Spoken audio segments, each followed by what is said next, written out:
and systems to help them generate their business.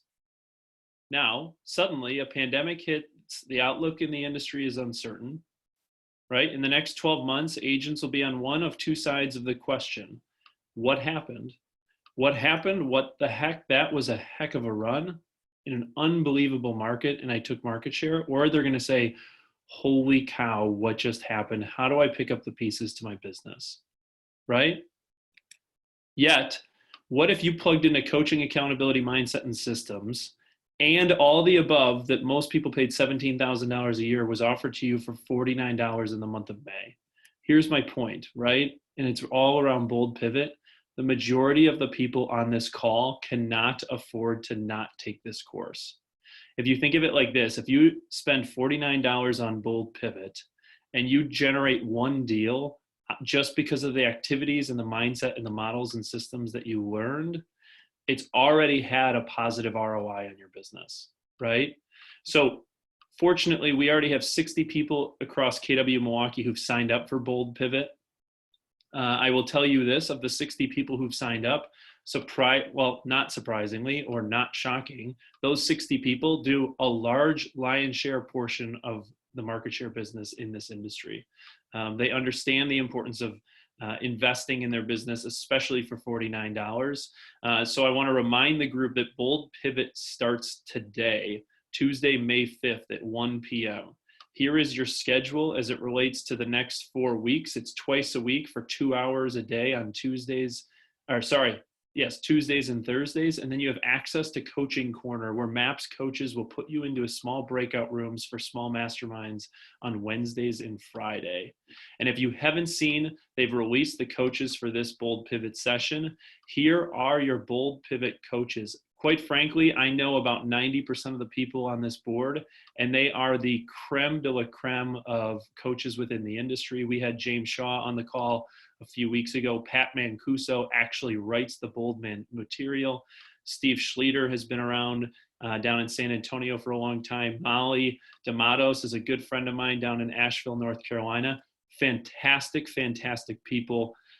Cody Gibson runs an expansion team that does hundreds of millions of dollars a year in production. I mean, guys, quite frankly, for $49 to have access to this program, again, I will repeat it. Many of the people on this call cannot afford to not take it. So reminder, $49 starts today. You still have time to sign up. We'll make sure that we send the link out for registrations.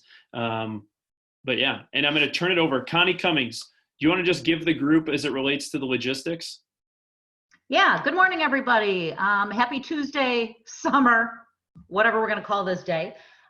Just a heads up on how to get your materials. I'm actually going to be pulling up my screen here. Oh, never mind. There we go. Here, you can pull it up now. Okay. Technical difficulties. So what Bold Pivot will be doing is posting everything on their Facebook page. It is Bold Pivot May 2020. When you register, you will get a confirmation number. Go to Bold Pivot May 2020. This is the site. It will ask you to register and put in your confirmation number. Once you put your confirmation number in, you will get access to this site. The coaches have already been on here. They are making posts, and all of your materials will be posted on this page. On the left side here is files. When you click on files, the day before, all of the materials will be loaded. I'm going to pull it right up here. When they are loaded in, 01 May 5, 2020 student workbook. This is your fillable PDF file. All you have to do is download it. If you're a paper person, you can definitely print it off. But everything related to this course will be on this Facebook page. So once again, the 01 is day one of Bold. It will be loaded always the day before, so Monday and Wednesday. And Charlie had mentioned that we have this great opportunity to participate in Coach's Corner, which will also be from 1 to 3 on Wednesdays and Fridays. It is not mandatory, but my goodness, to take advantage of the coaching opportunity here. And for $49, keep in mind at $49, if you guys close one deal, this is it's not even comparable to your commission. Average commission in the area is what, between $5,000 and $9,000. This is $49. So please take advantage of this. If you get one thing out of this class, it will definitely be worth your time. So I look forward to seeing all of you this afternoon at 1 o'clock. Please register early. We do not want you in the time warp of trying to get logged in at 2 minutes to 1 and register. So please do it this morning. And what we're going to do is take your business to the next level with technology in mind through Bold Pivot May 2020. Cool. Thanks, Connie. A couple things, guys, too. Just a reminder, as it relates to Bold Pivot, the reason why they're doing this on Facebook, just for perspective, is there are 35,000 people across the country. They could not deliver this content across Zoom for 35,000 people. So they actually partnered with Facebook to create this group to deliver the content for you. So just keeping that in mind as it relates to why they did that on Facebook. And then also, if you do miss a session, don't worry, everything is recorded and posted to that you can watch back to as well. Cool. Awesome. I am now jumping into notes from Gary Keller's Top 200 Masterminds. So about 2 to 3 times a year, Gary Keller has a mastermind group of his top 200 people across various segments of the business, right? So for perspective, there are 180,000 associates across Keller Williams.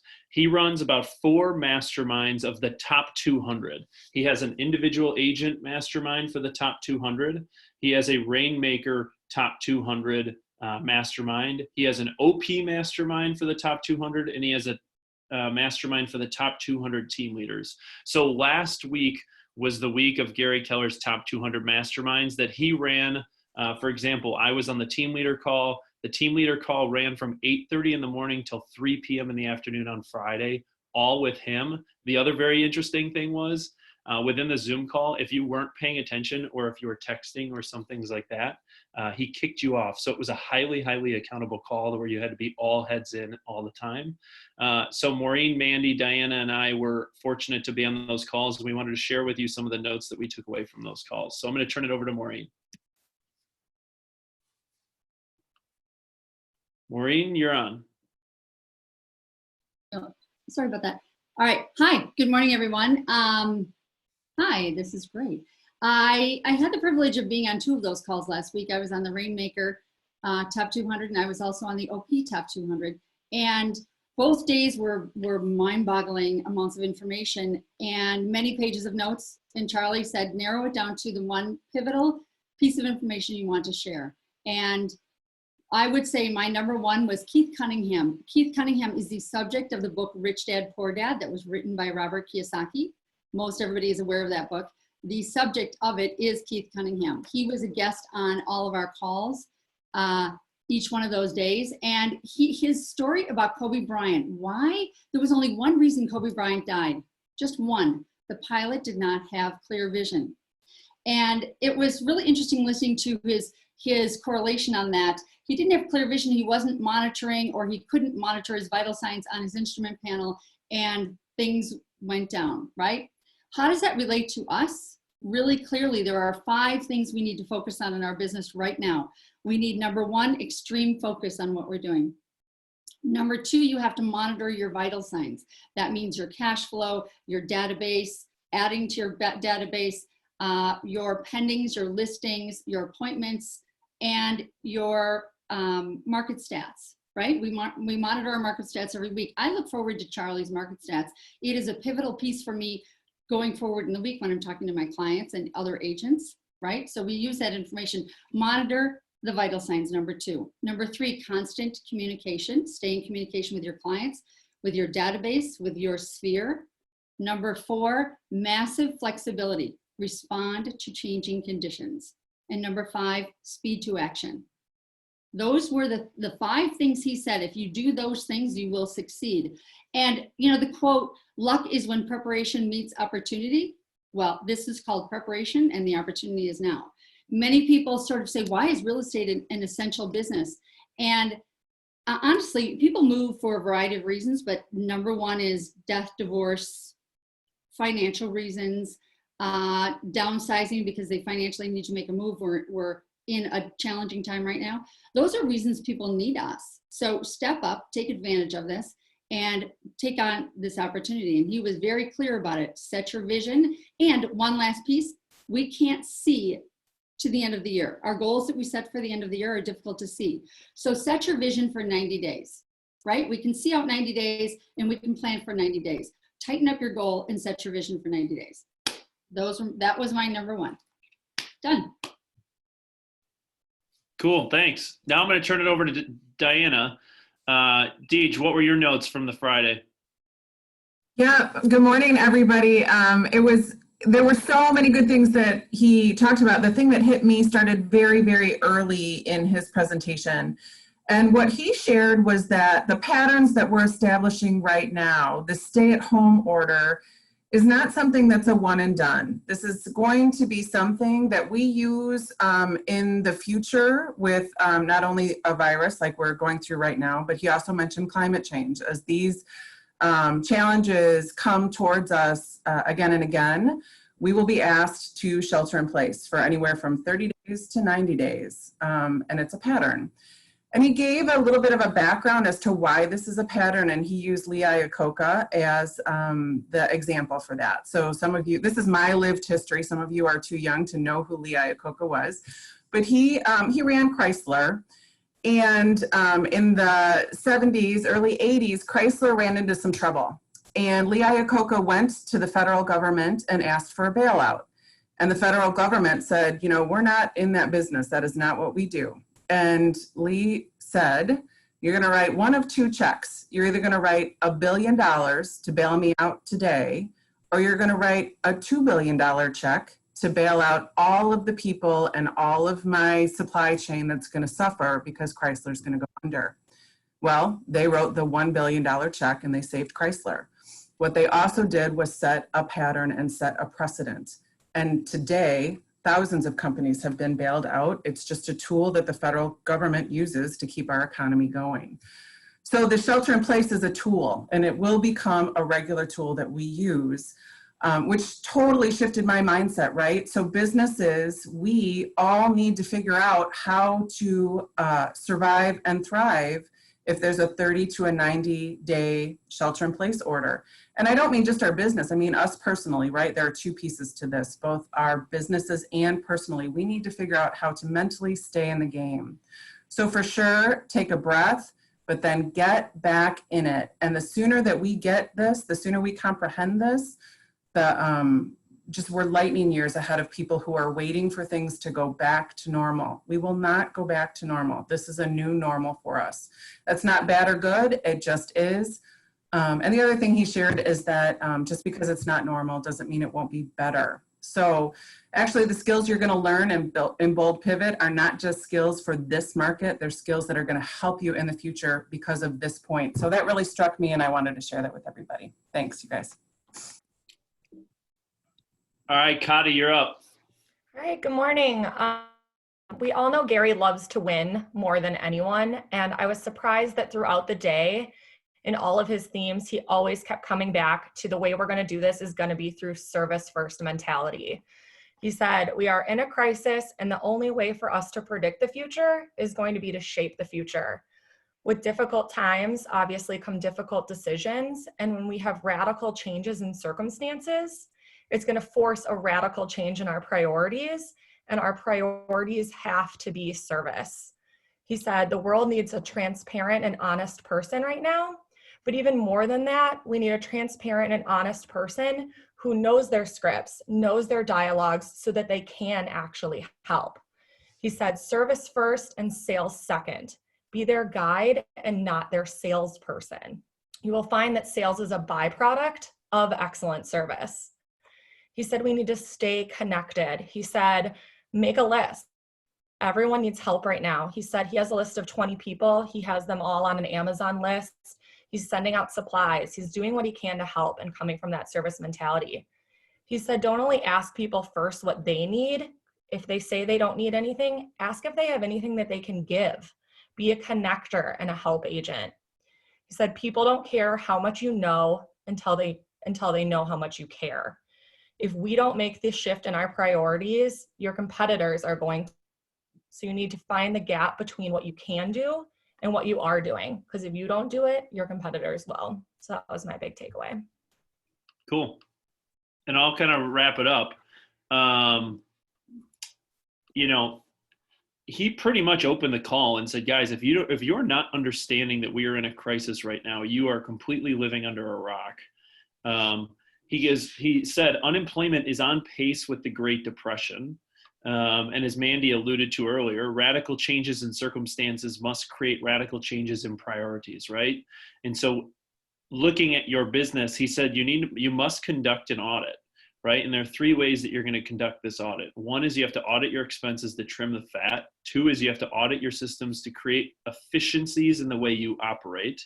And 3, you have to audit your capacity. Why? Because if you have excess capacity in terms of what you're doing, excess capacity is a killer because it consumes oxygen, and oxygen to him is essentially cash flow or your cash reserves. So if you think of it like this, if you're paying for something and you're not getting the full return on what you're expecting, whether that's a person, a process, a system, a marketing deliverable, if you're paying for it, but you're not getting 100% return on what you're paying for, that excess capacity is killer to your business because it's consuming your oxygen, which is your cash flow. Another thing that totally hit me that was so true, and quite frankly, I even see it in some of our Keller Williams agents, which is so concerning to me, is he said 80% of the industry are lead receivers, not lead generators. Receivers have a net hoping to catch a fish, but hope is an emotion, not a strategy. He said those that will survive and come out of this stronger and better than ever are those that lead generate and pour into their training and education that supports their lead generation metrics, and they double down on their sources so they know how to win, and they generate and control their business, and they don't wait for the business to come to them. Last thing I would leave you with is experimentation is the key to discovery, right? You must embrace your failures in order to discover new and better ways of operating in order for all of us to come out of this bigger, better, and stronger than ever. Because ultimately, what sabotages reinvention is the idea of what it used to be or what it used to look like, right? What sabotages reinvention is the idea of what it used to be or what it used to look like. So we cannot think of, well, in February I did this, or last spring I did this. We have to think of ways we're reinventing our business and auditing our business in order to trim the fat, create efficiencies, and reduce excess capacity in order for all of us to survive and thrive at the same time. So very quick cliff notes of, quite frankly, multiple 8-hour days with Gary Keller, along with many, many guest speakers that he provided. And we just wanted to kind of provide you with some high-level insights into what some of those conversations look like. What we will be doing today also is recapping a lot of the notes that the 4 of us took into one single document that we will send out with our weekly recap along with the market insights for you as well, to try and give you some insight into Gary's decision making and things like that. Cool. All right, I'm turning it over now to Lindsay and Brad. All right, good morning, everybody. So today's tech training is all about landing pages. And I know Brad did a training about a month ago. So we're just gonna go through and talk about how you can use these landing pages, how to reach your clients and your customers, staying connected. So I'm actually gonna share my screen, and Brad, I'm gonna have you hop on and explain how you use this landing page and kind of talk about your process here. This was great because last Wednesday I worked with a group from out Lake Country, great people, and we were talking about how to create a landing page for a listing.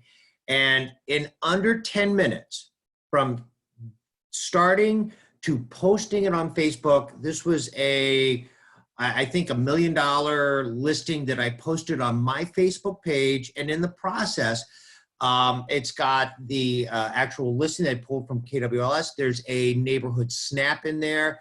There's the ability to contact me to set up a virtual closing or virtual a showing or questions.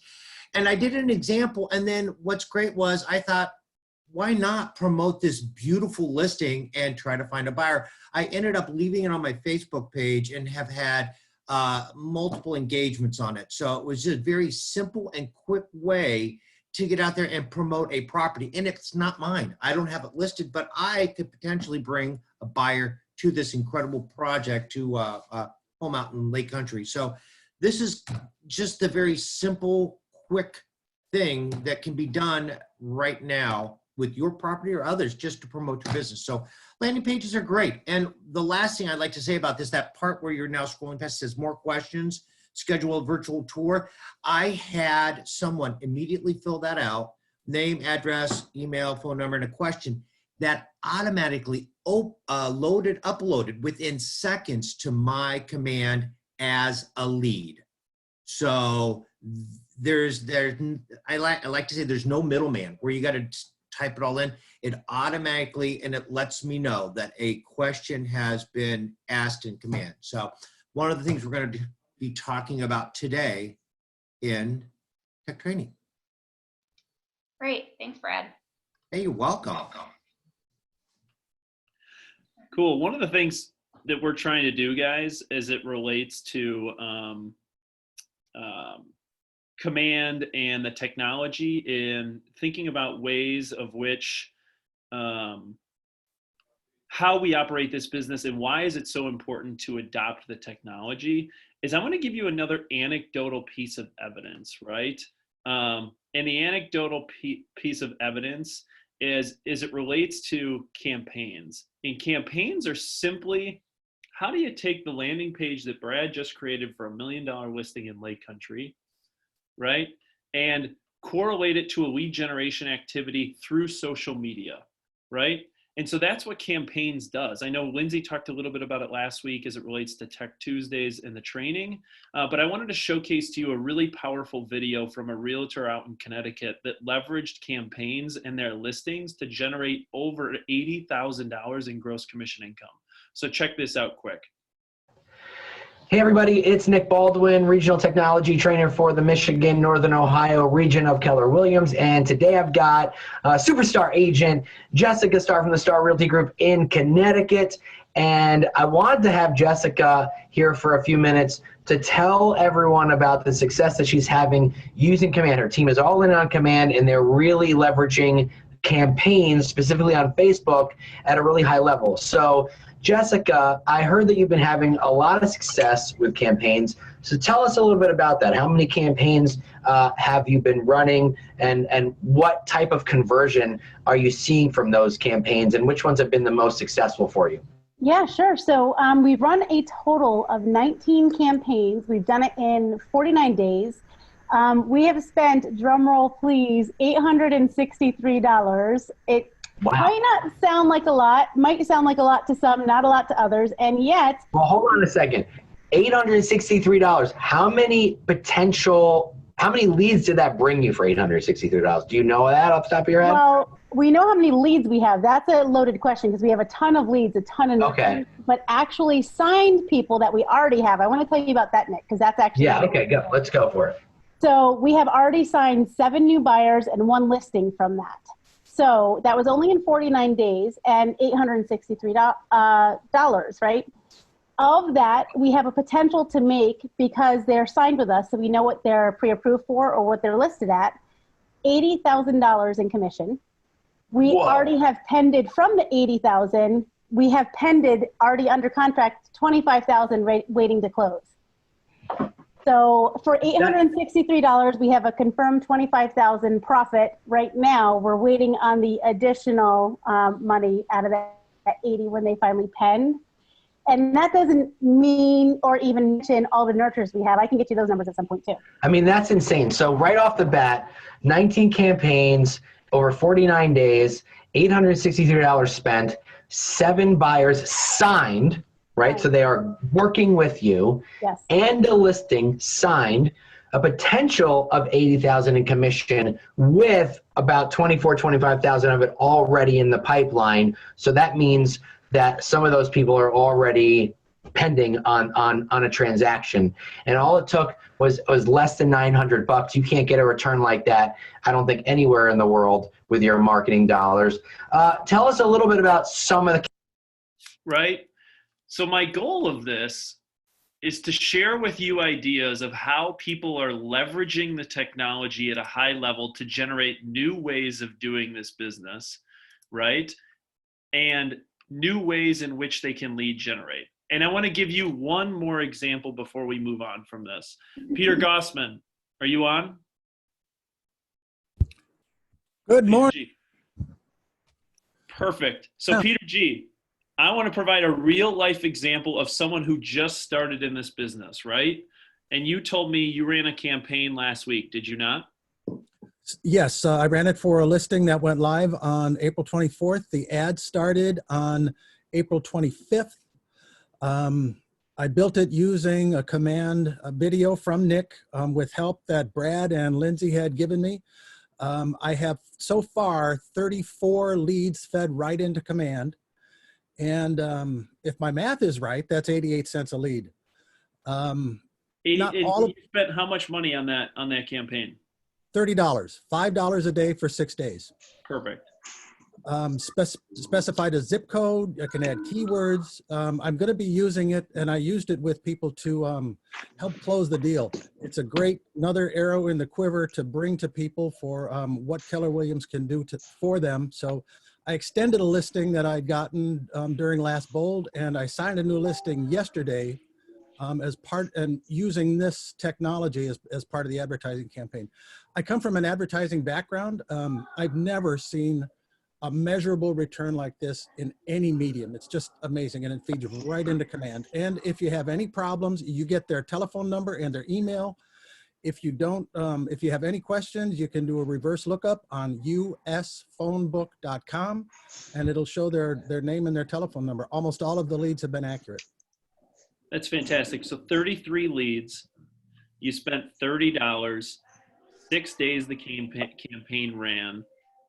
The return on that for 33 leads is insane, and knowing that the information that they provided to you is accurate. Yep, in most cases accurate. And I'm going to be using it again. I'm going to be starting some ads this weekend. Cool. Thanks for sharing your success. Awesome, guys. Now we're jumping back in. And so just to kind of wrap up Tech Tuesday, right? Brad talked about landing pages and the importance of how you can use and leverage landing pages to generate leads for your listings or other listings within the ML or the KW sphere, as well as how do we run and leverage campaigns to lead generate, leveraging social media at a high level for a very, very, very cost-effective return. So, and the great thing too to tie that together is that you can create a landing page and then add that into your campaign. So you can create an ad on Facebook and have it linking back to that landing page, also to capture those leads. Cool. That's the whole point of what we're going to be doing moving forward for you for Tech Tuesday is how do you leverage the technology to help generate a measurable ROI for your business? So leverage Lindsay, leverage Brad, and all of our resources for the technology. Cool. All right. Now I'm jumping into Kimmy Herbert. Good morning, everyone.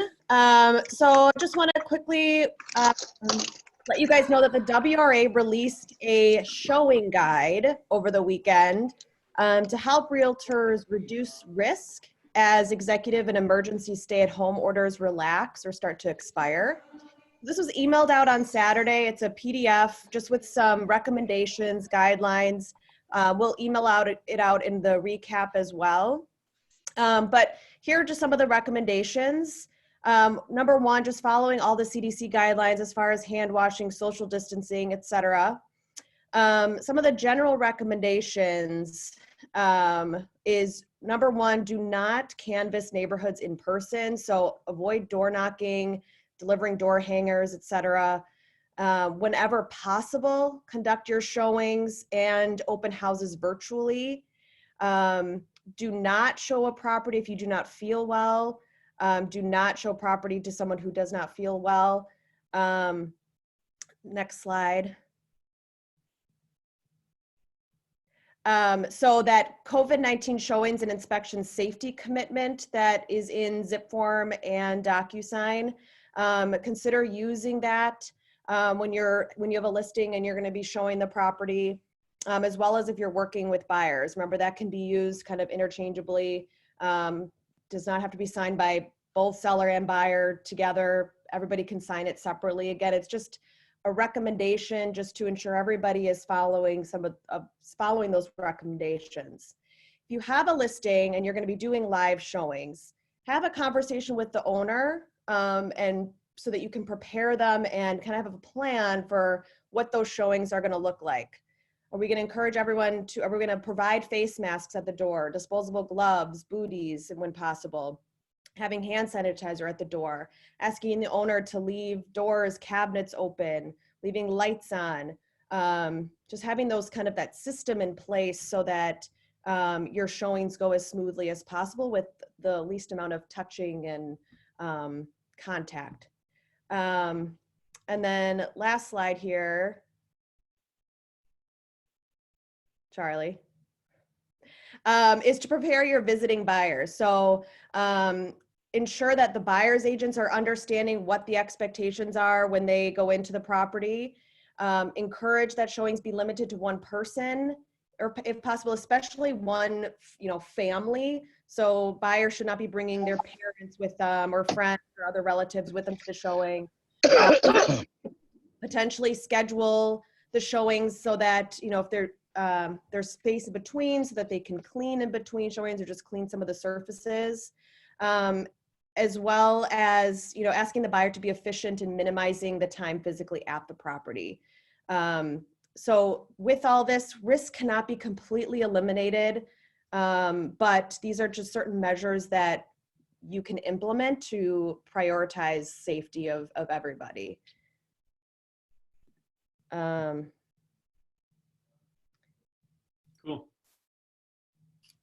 Perfect.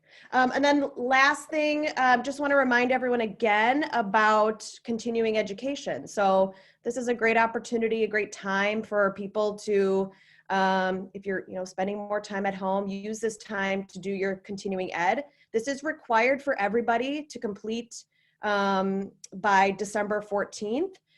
So there are 6 different courses that are required. I highly recommend using the WRA. They have a great online resource. So the next slide will show the website that you can go to. If you just go to the WRA.org, there's a tab for the education.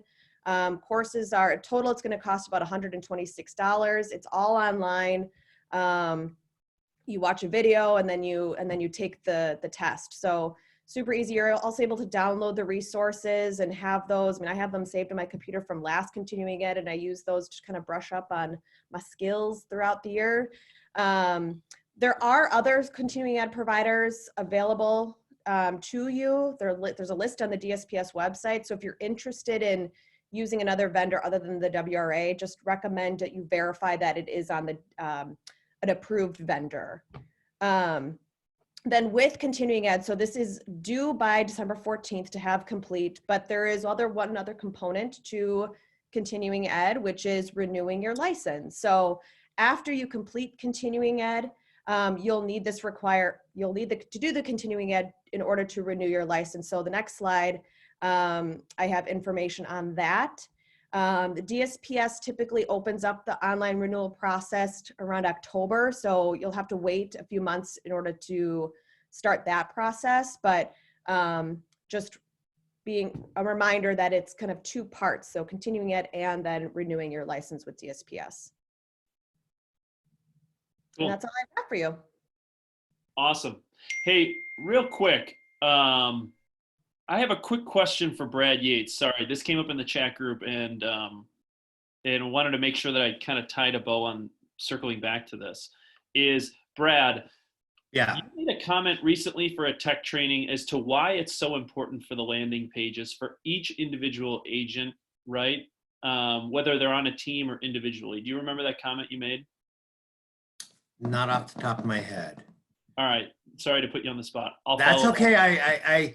I know that landing pages are very important because it gets your information out there and it brings information in. And you got to make sure you put all those specific parts to make it an incredibly useful tool, you know, and it's not an expensive tool either. So, and I'm not sure this exact line because I think Andy threw it at me also. Do we Got remember? it. We'll circle back on it. Sorry about that, guys. Oh, Cool. okay. All right. So market insights. What is going on within the weekly trends, right? What's the good news, the bad news, and the reality of where we're at within the marketplace? Good news, again, what we showed last week is still continuing what we've seen. Last week, the market was only down 14% versus last year as it relates to showing time activity within the marketplace. So we're still seeing a positive upward trend as it relates to showing buyer activity showings within the marketplace. Great news. More good news for you. This is units that went under contract. Last week, 505 units went under contract. When you compare that in the pre-COVID period, if you look at it going all the way back to November 18th of 2019, which is essentially about 10 to 12 weeks worth of data, there was only 1 week within that period where we saw more than 500 homes go under contract. That was the week of March 2nd. So again, seeing a positive upward trend of those units that are going under contract. Great news for our industry. Okay. Sales absorption, as we've talked about, it's the percentage of the inventory that goes under contract. If you look here, last week, the week of April 27th, we had our highest percentage of inventory that went under contract at 8.5%, 505 units for an 8.5% sales absorption rate. Really positive stuff when you look at the trend before COVID really hit us. It was the highest sales absorption rate of the current market. Again, great vitals. When we talked about measuring, Maureen talked about measuring our vital signs. These are great early indicators of the market rebounding. Okay. What's most concerning to me though is that new inventory units continues to remain super suppressed or depressed. You know, people are delaying their selling decisions, obviously, and it's going to impact our business moving forward as we start looking into June, July, and August, because if you look at the number of homes that are going under contract still remains to be really, really high, or is bouncing back to be high. And if inventory continues to remain depressed as it is, and we've seen, it's going to continue to create a very, very tight market as we've been discussing over the last several weeks. So my number one key indicator in terms of where the market will be heading in the next 90 days of looking out of where we can see it's going to go is really looking at new inventory units to start to see when this thing pops back up again. So good news is buyers are out and buyers are creating activity, which is helping the price points. The tough part about the industry is that new inventory remains low and people are delaying their decisions. So, and then lastly, just I know a handful of people really focus on expireds, and interestingly enough, we saw the second highest number of expired listings last week. So there was a big jump from week to week as it relates to expired listings. So if that's a part of your lead generation model, expired listings are a great time to go after some of those expireds when you're trying to focus on what does that look like. So that was kind of the weekly trends. Now I've had some requests from people to say, hey, you know, that's great. It's good to see the trends with what's going on within the weekly trends, but how does this year of April compare to April of last year? And what does that look like for that perspective, right? So here is what April total market all price points, April of 19 versus April of 2020. You can see from one thing I would make a comment on as it relates to when you see median pricing of this year versus last year. Again, pricing is always about the market of the moment. So I like to look at pricing over the last 8 to 12 weeks, as that's a better indicator than like what pricing was of last year. And you have to help your clients understand of like, yes, last year of April 19 was X, but April of 2020 is Y, and we are in totally different markets. So when you see median prices of this year versus last year, again, it's just an indicator for perspective, but the real trend that we should be following is the week over week, weekly trends. Because when you're running comps and you're going on listing appointments, you're not pulling last year's sold volume to look at comps for homes. You're really looking within the last 3 to 6 months max. So just a note on price points there as we compare this year to last year.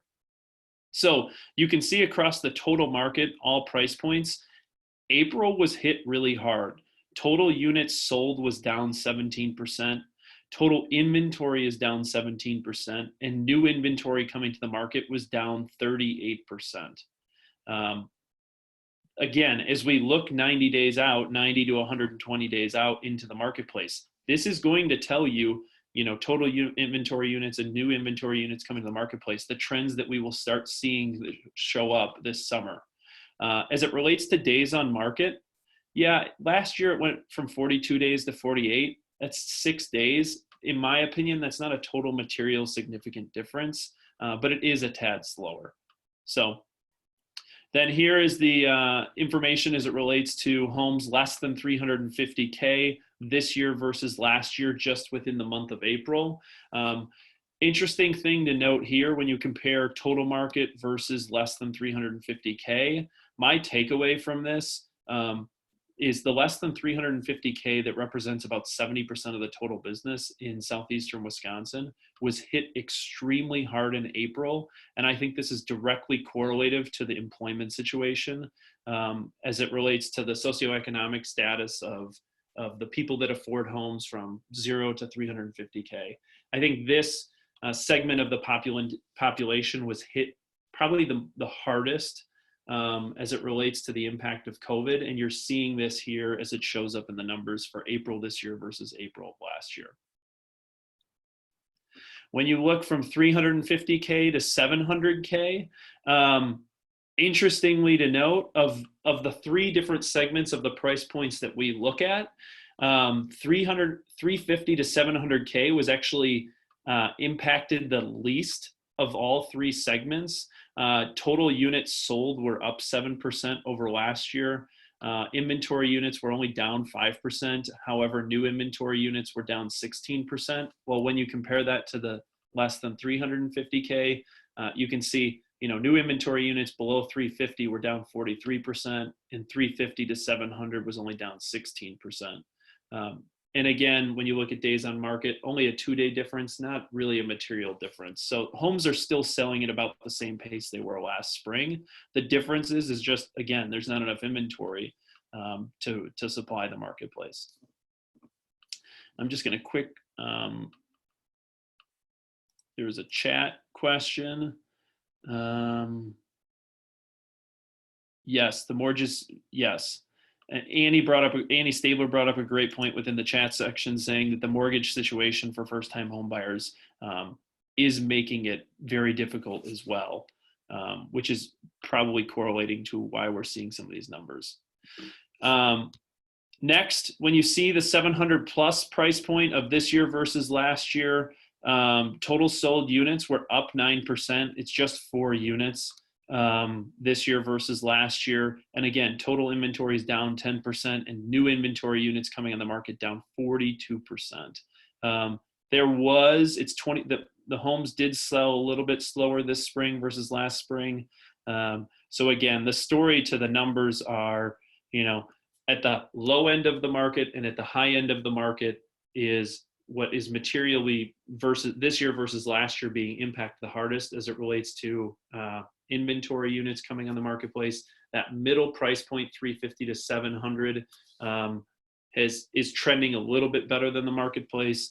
But again, as it relates to all the other trends that we've talked about over the last several weeks, pretty similar stories that you can see here. So again, what I do want to circle back to as it relates to Maureen's comments earlier of, operating within an emergency room and what are the 5 signs we look for in our business. These are part of the statistics that make up the vital signs of our business. So what I want people to really, really clearly hear is, well, yes, buyer activity is increasing and that people are coming out of their homes. If new inventory units don't quickly fixes here in the next probably realistically 30 to 60 days, be prepared for a very, very soft market come June, July, August, maybe even into September, depending on how long people continue to delay their selling decisions. So that's kind of the story of the market of where we're at today. Cool. I'll be sending these out to the group. So upcoming education and events. Red Day is coming up, and I'm going to give you some details on Red Day. So Red Day, what are we doing? What we've identified is 2 different locations across Milwaukee that have tremendous, tremendous needs right now. On the North Shore, we're going to be focusing on the River West Food Pantry, and in Lake Country, we're going to be focusing on St. Augustine Prep. St. Augustine Prep is run by a very prominent Lake Country family servicing south side of Milwaukee. Right now, as the kids aren't in school, they are feeding 520 families a day. For those that really relied on the school system for health and nutrition. And then River West Food Pantry within the North Shore focus, it's right in our backyard that so many of our agents contribute to, volunteer to, and really is a big piece of who we are and what we do. So what Red Day is renew, energize, and donate. And this year, what we're going to be doing is doing a food drive for these 2 organizations. What you can do, and we'll be sending out all this detail to you in an email. The idea and thought behind it is, one of the things that Mandy talked about with Gary Keller's mastermind is how do we stay connected to our database and our people? And Red Day is a great way for you to reach out. So what we will be doing is beginning really effectively now through next Thursday, May 14th. What you can do is reach out to your database via phone call, email, text, Facebook, however you want to stay connected or however you choose to stay connected, and tell them about what we're doing for Red Day to raise goods for the River West Food Pantry and St. Augustine Prep.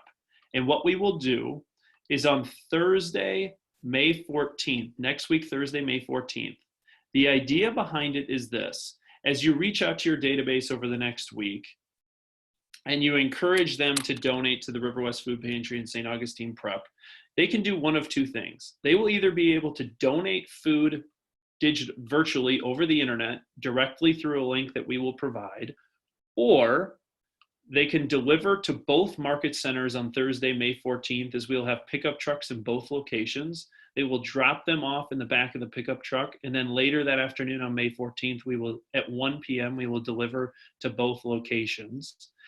Or 2, as an agent, if you'd like, I know I've heard this idea from a handful of people, is they are requesting that they will go around on Thursday morning of May 14th to go pick up the goods to then bring to the office if people set them outside of their homes or in their driveway. So wanted to provide to you what we're doing for Red Day this year to support 2 fantastic organizations that are both near and dear to both locations and people involved in both locations. And the details to Red Day will be sent out later on today specifically for this. I'm going to just check the chat section.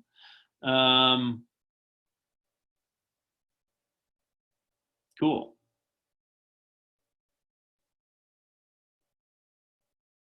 So a couple quick questions. Ross Trefford says, does anyone know of small businesses that sell some of these items? Would be great to support them along with the larger grocers. Feel free to throw it in the chat section. And then, yeah, cool. Awesome. So be on the lookout for Red Day details supporting River West Food Pantry and St. Augustine Prep. Again, great way as agents to support our local initiatives, and a great way to lead generate to ask how you can help them or if they have something to give. All right, Mandy, I'm turning it over to you for training and education reminders.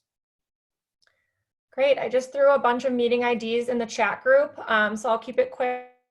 Remember, launch coaching is today at 10:30, right after the call, followed by tech training with Lindsay and Brad at noon. Tomorrow, we have our special guest, Tommy Choi. He is going to be on with us at 10 a.m. He's going to be talking all about from denial to acceptance. So he's going to talk about how we're going to navigate our clients through the 5 stages of grief in a shifting market. So it's a don't miss tomorrow. And then just keep an eye on the schedule. A lot of things have kind of changed with Bold happening this month so that nothing overlaps. So just Make sure to not miss contract training has switched to Mondays and a few other time changes. So that's what we got this week. Cool. And a reminder, Tommy Choi, many of you have heard him before. He's a fantastic friend to Keller Williams up here in Milwaukee. His business partner is Josh Weinberg, who was on the call a few weeks back. They run a team that does $70 to $100 million a year. Great people. As Mandy talked about, he will be on tomorrow at 10 a.m. locally. Cool. All right, so I want to finish this up with an activity, okay? And here's what I want to do. Do me a favor and go up to your upper right-hand screen within Zoom and go into gallery view, okay?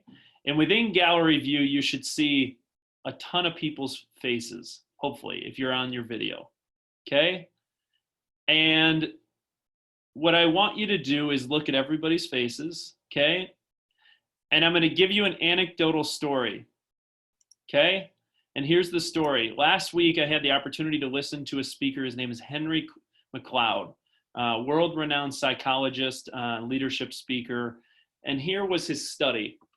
His study was they put a bunch of monkey in cages, okay? And they gave them very stressful and distressed environments. And what they did was they made a bunch of loud noises and a bunch of music and a bunch of flashing lights and made it very stressful for these monkeys. Then what they did is they went into their brains and they took their cortisol levels, okay? And what they found was the cortisol levels, which is essentially the liquid that your brain releases during moments of stress, was absurd and off the charts, okay? Then a week later, they did the exact same study with the exact same monkeys, with the exact same stressors, with the exact same music and everything. The only difference in the study 1 week later was they took the monkey's best friend and they put them in the cage with them together at the same time, and they drew the cortisol levels. And does anybody know what happened when they drew the cortisol levels the next time once the monkey found their best friend? It went way down. So the reason why I tell you that is hopefully you're all on gallery view right now looking at everybody's smiling faces, is in moments of crisis or moments of stress or moments of where you feel like you have a ton of anxiety, don't lose the aspect of connectivity to those that you care about most to help reduce your levels of stress, anxiety, pressure, whatever that is that you may be feeling, because your best friend or your colleague or whoever you may need will be there to help pick you up and will help take you out of whatever the funk it is that you're in. Cool? Awesome. Guys, be great. Have a fantastic Tuesday. We will see you next week, and be ready for Bold Pivot today at 1 o'clock. See you guys.